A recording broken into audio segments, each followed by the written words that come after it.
We're growing a brand new life on Sunshine Farms.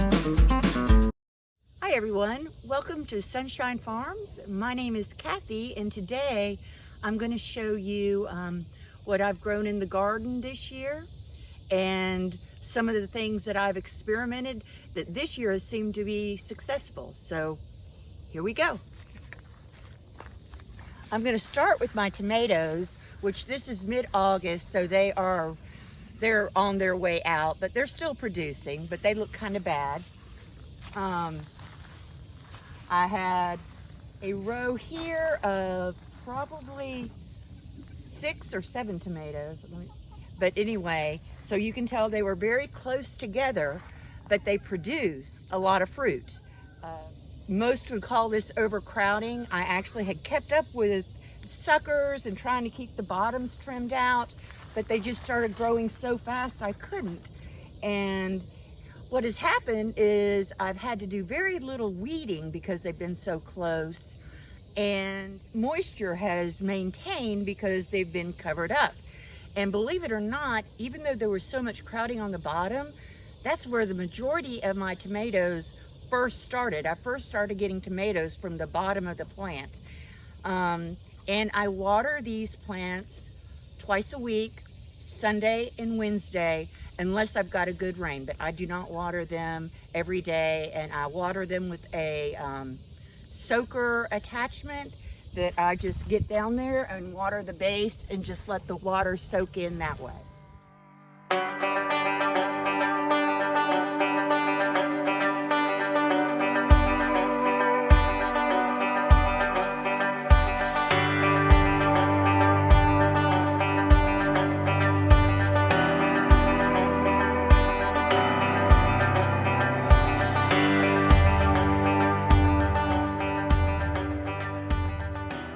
So here I have some black cherry tomatoes that they're just, they taste so sweet. They're so good. And one of my favorite tomatoes here is a blue indigo chocolate. And I know that this tomato looks ugly. It's looked like this from the beginning. It grows new growth and then it starts doing that. But it has produced so many tomatoes. I don't believe I have a ripe one on here, that they are just beautiful inside and out. This was another experiment I did. I planted cauliflower, and in the cauliflower I planted these carrots. So the cauliflower grew and protected the carrots from the hot sun. Unfortunately, I planted the cauliflower probably too late in the season. I never got cauliflower, and then it started smelling so bad that I just cut it down. You can see that what I've done is I've cut the cauliflower down, leaving the roots to what I think nourish the soil for next year's growth. So here we go to the other side of the garden of the tomato plants. I've got a tarragon that I had no idea got that big. I'm gonna trim it back actually. I've got some hot wax peppers growing here. I've cut this lemongrass back 3 times on this side, but the peppers in the back that this lemongrass is shading are bigger than the ones out front. So I don't know. I will not plant lemongrass in my beds again. This just gets way too big. Then I've got serranos and these beautiful cayennes. I think they're extra long. So you can see they're all producing nicely and all nice. This sun gold tomato did take over the whole thing. This is the plant though that my dogs discovered that they love cherry tomatoes, and so they pretty much wiped me out of that one. Go over here. These are my cucumbers. I had a thing of some dill in the middle. I thought that would keep it protected, the dill protected from the heat, which it has. I have harvested a lot of dill, and you can see my cucumbers. They're English cucumbers. I've got so much coming on, and you can tell this is squishy. So I don't know what it means. And these get watered, my cucumbers get watered on the day that my tomatoes do, Sunday and Wednesday, deep water. I never spray them with the sprayer to wet their leaves. Just the rain may do that from time to time. Then I got more tomatoes. These are my gold tomatoes, my celebrity, which I've had some really great celebrity, but you can tell they're sad. And then this is an evil olive tomato, and I was so excited about it, but it's been my least favorite tomato, and it's the one that something just eats a lot of. I don't know. Then I've got my purple bumblebee right here, which has been so pretty, but it has taken over this whole space here. I have a Tropicana down here that right there, I'll just pick this because they're so pretty. A Tropicana, but it's just been smothered out by this purple bumblebee. So, and they're both good. I love this area here is where I had yellow squash. And this is, I had bugs get in my yellow squash. They didn't produce very much, and I'm just not sure if I'm going to be growing yellow squash or zucchini again.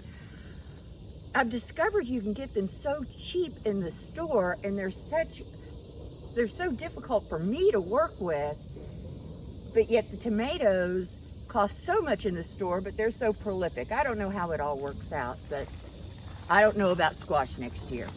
And then here's some more of my cucumber. Like I said, I have canned so many pickles, and I've got probably 15 cucumbers in the refrigerator. It's out of control. This is my beautiful volunteer sunflower that just came out of nowhere. I've got some cutting flowers here for zinnias. I've got habaneros, which are being taken over by the zinnias, but I do have habaneros growing.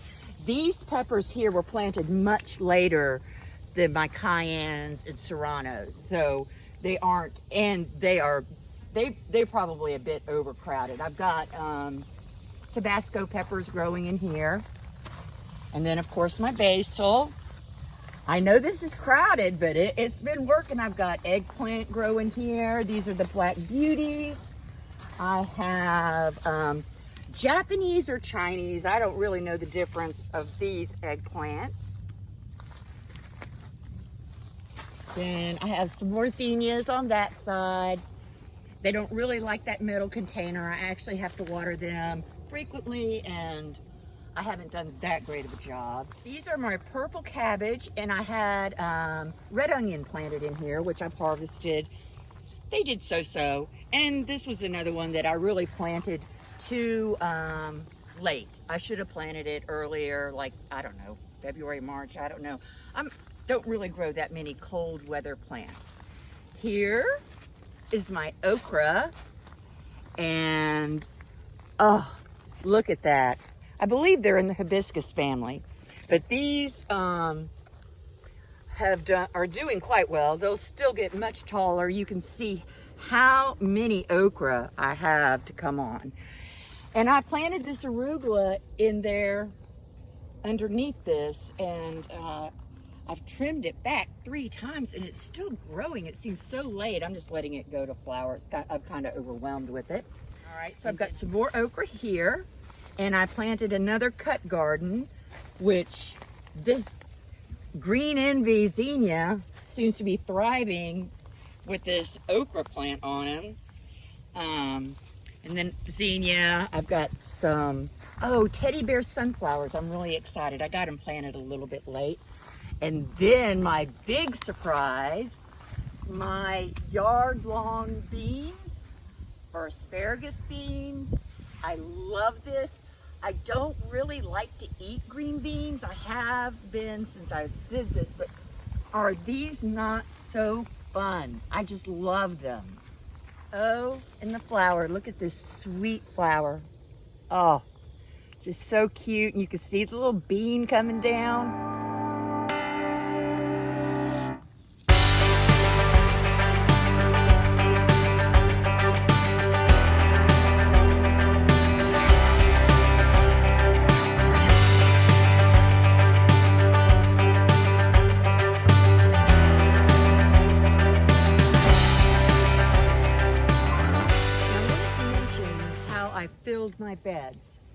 the 3 long beds you see here were filled 2 years ago, and all these short ones were filled past fall.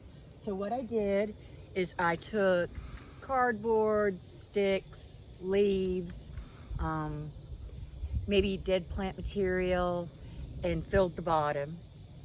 And I know that people do that because it's called a permaculture. I did it because I didn't want to have to put as much soil in there. So then I filled it up with topsoil and then some mulch. And whenever I planted around the plants, I had some chicken bedding, and I would just put that around the plant itself. The only fertilizer that they got is the chicken manure bedding around it. And then I do believe putting mulch on the beds also enhances the soil. And then I have this sweet little flowering vine. It just has started flowering. I bought the seed packet and threw it away, and I can't quite remember what it is. Maybe cardinal flower, but it's been a prolific grower for the greenery, but like I said, it's just started flowering. And then over here, I have cucumbers, again, more that need to be harvested. I have this huge globe amaranth plant that I planted and had no idea it would get that big. I did plant a couple zucchinis down here, but this was later in the season. It's just, I don't know if they're gonna work. And here is some of my celosia. So this garden is all annuals. I won't plant any perennials because since they're beds, you need to refill them and do stuff. But I like this a lot. It's unbelievably healthy and big. I don't know if I'll plant this for a cut flower again. They're just kind of difficult to work with.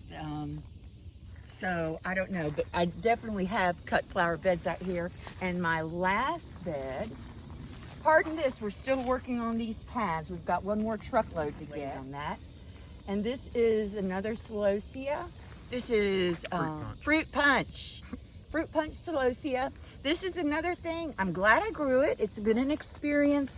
These stalks in here are like trees. Look at this, just huge. But like, once again, it's pretty, they're still in the process of opening. They have turned more of a vibrant color, but they're hard to work with. And I just don't really feel led to cut them because I don't love them for a cut flower, even though they are quite spectacular like this. They're so happy, so happy. This is the end of my garden tour. I think I will plant things close together again next year. Only water things twice a week. Some of my things don't get watered but once a week, but I try to get a nice root system going. These are my experiments. I don't know if they would work for other people, but this year it really worked for me. So I'll try it again next year.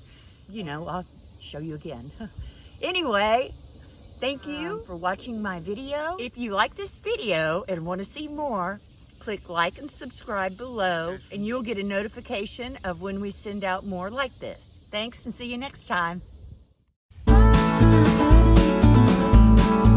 They're growing a brand new life on sun.